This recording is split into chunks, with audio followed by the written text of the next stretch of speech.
अस्सलाम वालेकुम, welcome back to my channel Taraf Khan vlogs. I hope आप सब लोग बिल्कुल ठीक ठाक होंगे। अल्हम्दुलिल्लाह मैं भी बिल्कुल ठीक हूँ।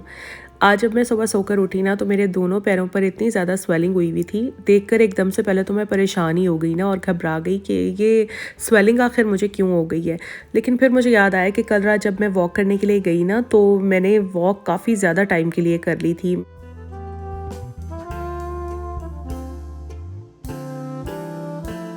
उस वक़्त भी ना मुझे अपने पैरों में अच्छा ख़ासा दर्द फ़ील हो रहा था। मैं घर वापस आई, मैंने अपने पाँव देखे, मुझे ठीक लगे। उस वक़्त कोई स्वेलिंग नहीं थी लेकिन दर्द बहुत ज़्यादा हो रहा था।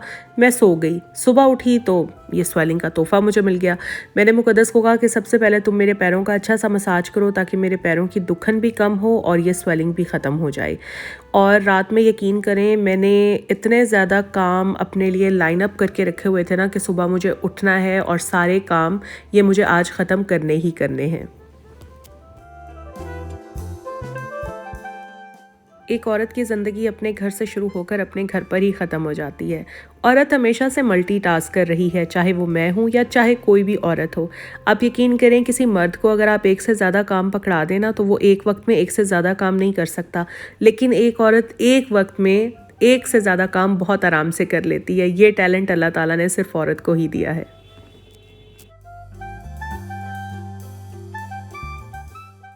कर्टन्स के पीछे हमारा पैटियो है और सुबह-सुबह आकर जब मैं यहाँ से कर्टन्स हटाती हूँ ना तो बहुत ही प्यारी सनलाइट पैटियो से डायरेक्ट लिविंग रूम में आती है, जो सर्दियों में तो बहुत अच्छी लगती है लेकिन गर्मियों में बहुत नागवार गुजरती है। लेकिन आजकल तो स्प्रिंग सीज़न क्योंकि स्टार्ट हो चुका है, ठंडा मीठा सा मौसम है, तो इसमें भी सनलाइट अंदर आती हुई बहुत ही अच्छी लगती है।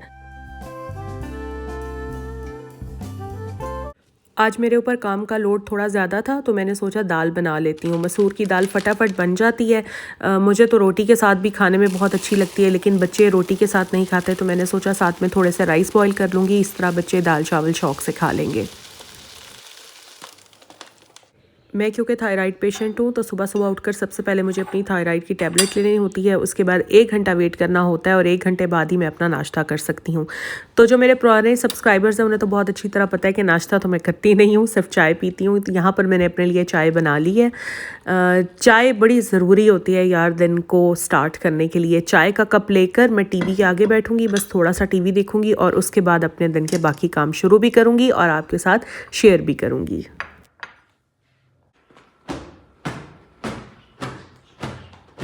मेरे लिविंग रूम का सोफ़ा अच्छा ख़ासा गंदा हुआ हुआ है, मैंने इसको वॉश करवाना है।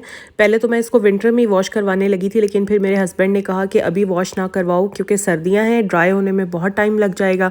तो अब मौसम जो है वो चेंज हो चुका है। इंशाल्लाह मार्च में ईद से पहले पहले मैंने अपने सोफ़ा को वॉश करवा देना है ताकि ये बिल्कुल नीट एंड क्लीन हो जाए। सोफ़ा के दरमियान में जो स्पेसेस होती हैं ना उनमें इतना कचरा फंसा हुआ था, इतना कचरा फंसा हुआ था कि सोचे आपकी। लेकिन आज मैंने वो सारे का सारा साफ़ कर दिया है। असल में बच्चे यहीं सोफ़ा पर बैठकर ही खाते पीते हैं, सामने टीवी चल रहा होता है तो बच्चे छोटे तो नहीं हैं कि वो चीज़ें नीचे गिरा देंगे लेकिन फिर भी कुछ ना कुछ इन सोफ़े की स्पेसेस में जाता ही रहता है। 5-6 तो तरफ की कलर पेंसिल्स मैंने निकाली हैं। एक मेरे बेटे का इंक रिमूवर पेन था वो मैंने यहाँ से निकाला है। इसके अलावा टिश्यू पेपर तो इतने ज़्यादा इन सोफ़ा की स्पेसेस में घुसाए हुए थे ना, अब वो पता नहीं मेरे हस्बैंड ने घुसाए थे या बेटे ने घुसाए थे। वो सारी चीज़ें आज मैंने इसमें से निकाल कर सोफ़े को अच्छी तरह साफ़ कर दिया है। बस अब सोफ़े की वॉशिंग रह जाएगी जो इंशाल्लाह मैं मार्च में रोज़ों से पहले पहले करवा लूँगी। अब तो सोफ़ा वॉश करवाना काफ़ी आसान हो गया है। सोफ़ा क्लीनर्स वाले आते हैं घर, वो सोफ़ा वॉश करते हैं। 1000 रुपये पर सीट वो चार्ज करते हैं। उसके बाद 2 दिन तक आपने सोफ़ा धूप में रखना होता है। जब सोफ़ा अच्छी तरह से ड्राई हो जाए तो फिर आप उठाकर अपने रूम्स में रख सकते हैं।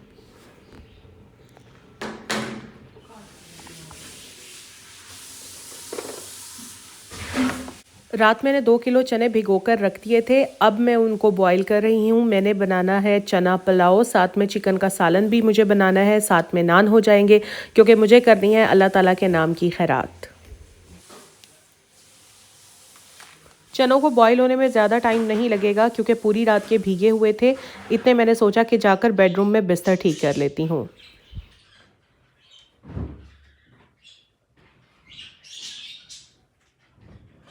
4 से 5 दिन पहले ही मैंने क्विल्ट्स उठाकर सारी एक साइड पर कर दी थी क्योंकि अब मौसम काफ़ी चेंज हो गया है तो क्विल्ट्स बिल्कुल नहीं ली जाती, बस ब्लैंकेट्स लिए जाते हैं अब और ब्लैंकेट्स में ही कंफर्टेबल फील होता है। मैंने अपने तमाम मैट्रेसेस पर मैट्रेस कवर चढ़ाए हुए हैं। मैट्रेस कवर का फ़ायदा ये होता है कि मैट्रेस की जो सरफेस है ना वो काफ़ी स्लिपरी होती है। जब आप बेडशीट बिछाते हैं तो आपकी बेडशीट स्टे नहीं करती आपके मैट्रेस पर। तो आप या तो पहले फिटेड शीट बिछा लिया करें, उसके ऊपर अपनी बेडशीट डालें, या फिर आप मैट्रेस कवर पहले बिछा लें और उसके ऊपर अपनी बेडशीट बिछाया करें। इस तरह आपकी जो शीट है वो एक जगह पर फिक्स रहेगी और मूव नहीं करेगी, स्लिप नहीं होगी।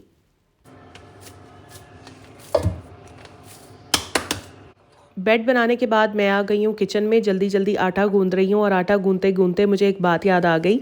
जब मैं फर्स्ट ईयर में थी ना तो एक दिन मेरी सबसे छोटी वाली फुप्पो ने मुझे बताया कि आटा गूंदने से हाथ गोरे हो जाते हैं। अब पता नहीं तो फुप्पो ने कोई ट्रिक लगाई थी ये कि ताकि मैं आटा गूंदना शुरू कर दूँ, अम्मी की हेल्प करूँ, या अल्लाह जाने वो सही कह रही थी, मुझे नहीं पता। मेरी तो उम्र ही उस वक्त इतनी कम थी कि मुझे अक्ल ही नहीं थी। लेकिन इतना मुझे ज़रूर पता है कि जब से फुप्पो ने मुझे ये बात बताई ना, और फिर मैंने डेली आटा गूंदना शुरू कर दिया। अगर अम्मी मेरा व्लॉग देख रही हैं तो अम्मी को अच्छी तरह से याद होगा कि डेली शाम को ज़बरदस्ती मैं आटा गूंदने की ज़िद किया करती थी, और फिर ये डेली मैंने अपनी ड्यूटी बना ली थी। मैंने एफएससी की थी और मैं यकीन करें कि ट्यूशन्स पढ़ के आती थी ना, थकी हारी वापस आती थी, तो भी वापस आकर सबसे पहले मैं आटा गूंदा करती थी। वो ये नहीं था कि मेरे अंदर कोई जज्बा था कि मैंने अपनी अम्मी की हेल्प करनी है या ऐसा कुछ और, सिर्फ एक ही शौक था, जुनून था कि मैंने अपने हाथ गोरे करने हैं। तो खैर चले, फुप्पो ने सही कहा था या गलत कहा था, लेकिन उससे मेरी अम्मी को बहुत फ़ायदा हुआ, क्योंकि डेली शाम को अम्मी को ताज़ा ताज़ा आटा गूंदा हुआ मिल जाता था। वैसे आटा गूंदने का ऐसा हमारे घर में कोई इशू नहीं था। मेरी अम्मी जो थी वो वर्किंग लेडी थी और हमारे घर में हेल्पर होती थी जो आटा भी गूंदती थी, रोटी भी बनाती थी, सारे काम वही करती थी।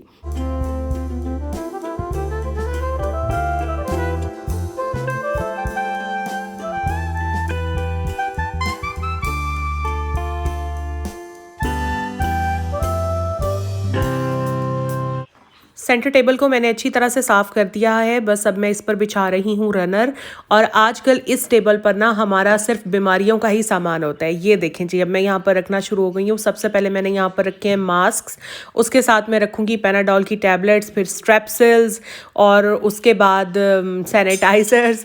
असल में जब से तकरीबन 2 हफ्ते हो चुके हैं हम लोगों को ये वायरल और बैक्टीरियल इस तरह के इन्फेक्शंस हुए हैं, तो हम कोविड को लेके और ज़्यादा कॉन्शियस हो गए हैं। दरमियान में थोड़ी सी केयर करना छोड़ दी थी, मास्क वगैरह पहनना छोड़ दिया था, लेकिन अब फिर से वही सारी हमने प्रिकॉशंस जो हैं वो लेने शुरू कर दिए हैं, और सबको लेने चाहिए, क्योंकि लाहौर में तो इस वक्त इतना ज़्यादा ये वायरल स्प्रेड हुआ है कि आप लोगों की सोच है। जो लाहौर में रह रहे हैं उनको तो खैर बहुत अच्छी तरह से पता होगा कि किस तरह से लाहौरी सफ़र कर रहे हैं आजकल।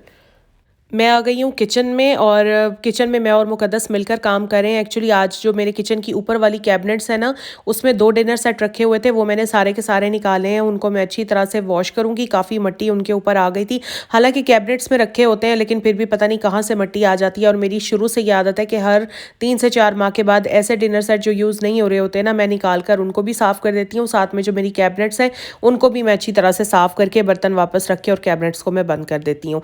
तो यहाँ पर मैं पहले हॉट किचन में अपने वो डिनर सेट ही वॉश कर रही थी। इतने में मुकद्दस ने मुझे कहा कि बाजी मैं सफाई वाला काम शुरू कर देती हूँ, ताकि काम जल्दी जल्दी सिमट जाए, वरना तो फिर रात हो जाएगी।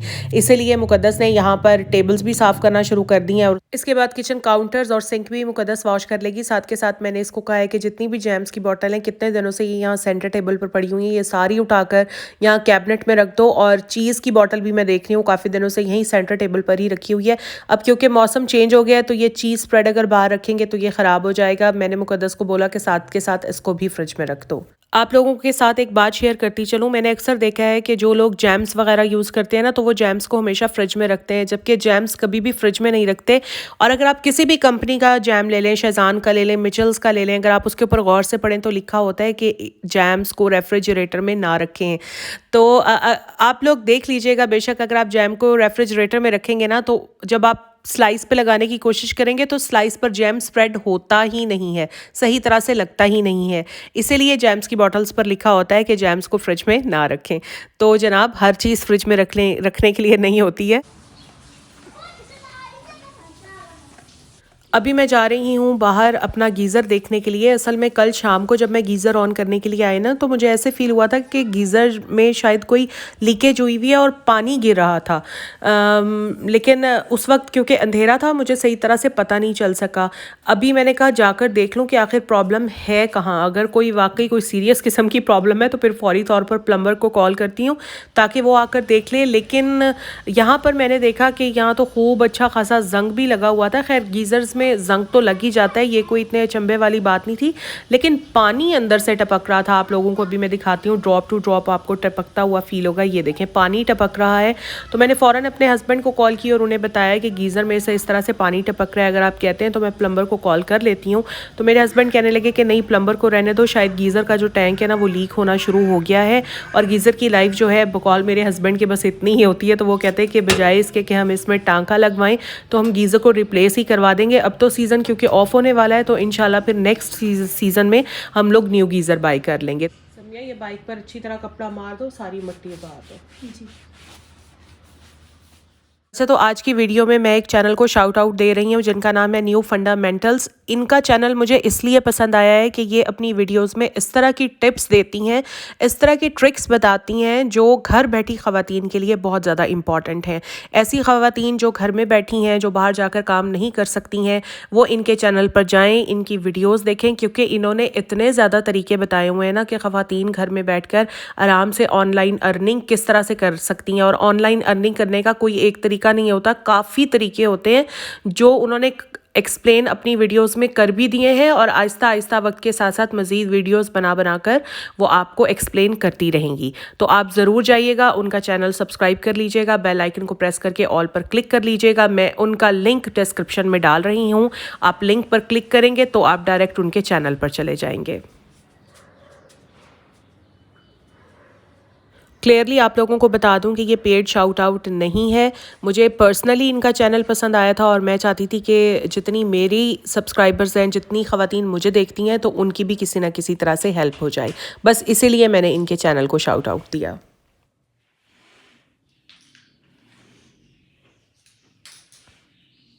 अब मैं आ गई हूँ ड्राइंग रूम में। ड्राइंग रूम की पूरी सीलिंग आज मुझे साफ़ करनी है। सीलिंग वैसे तो बहुत अच्छी लगती है, लेकिन सीलिंग को साफ़ रखना भी बहुत ज़्यादा ज़रूरी होता है और ये भी एक महारत का काम होता है, क्योंकि सीलिंग के अंदर कुछ इस तरह से ग्रूव्स बने हुए होते हैं ना, जिनके अंदर फिर आपको ब्रूम या ब्रश फंसा करना और फिर सीलिंग साफ़ करनी पड़ती है। अदरवाइज़ फिर सीलिंग में मिट्टी बहुत ज़्यादा इकट्ठी हो जाती है, छिपकलियाँ आकर जगह बना लेती हैं, अंडे देने लग जाती हैं और इस तरह के काफ़ी मसाइल हो जाते हैं। तो आज मैंने और मुकद्दस ने मिलकर ड्राइंग रूम की सीलिंग भी बहुत अच्छी तरह से साफ़ कर दी है, चमका दी है। और यहाँ पर अब मुकद्दस आ गई है किचन के सिंक्स वॉश करने के लिए। सिंक्स का ये है कि मैंने एक लिक्विड लेकर रखा हुआ है, वीक में एक बार उस लिक्विड से सारे किचन के सिंक साफ़ होते हैं, लेकिन डेली बेसिस पर वही dish wash soap, max soap जो हम यूज़ कर रहे होते हैं ना बर्तनों के लिए, उसी से ही सिंक्स साफ़ होते हैं। सिर्फ इतना मैंने ज़रूर किया हुआ है कि बर्तनों को धोने के लिए अलग स्पंज होता है और सिंक्स को वॉश करने के लिए मैंने स्पंज अलग रखा हुआ है। अच्छा, तो इतने सिंक साफ़ होता है, इतने एक और चैनल को शाउट आउट दे देती हूँ। ये भी पेड शाउट आउट नहीं है। चैनल का नाम है लाइफ विद तैयबा हमीद। मेरी बहुत ही प्यारी सब्सक्राइबर हैं, इतने प्यारे प्यारे कमेंट्स करती हैं कि मेरा दिल खुश हो जाता है पढ़ के। कुछ होते हैं ना इतने प्यार करने वाले लोग, तो she is one of them. इनका जो लिंक है वो मैं डिस्क्रिप्शन में डाल रही हूँ, आप डिस्क्रिप्शन में जाएँ, लिंक को क्लिक करें, डायरेक्ट आप इनके चैनल पर चले जाएंगे। प्लीज़ इनको सब्सक्राइब करें, बेल आइकन को प्रेस करके ऑल पर क्लिक करें। आप लोगों की थोड़ी सी सपोर्ट किसी के लिए बहुत बड़ी बन सकती है। तो मेरा तो यही है कि अगर हम एक दूसरे को हेल्प करेंगे, अल्लाह ताला हमें और ऊंचा मुकाम देंगे। सो प्लीज़ आप लोग भी इनकी हेल्प करें, जाएं, इन्हें सब्सक्राइब करें और इनकी वीडियोस भी देखें।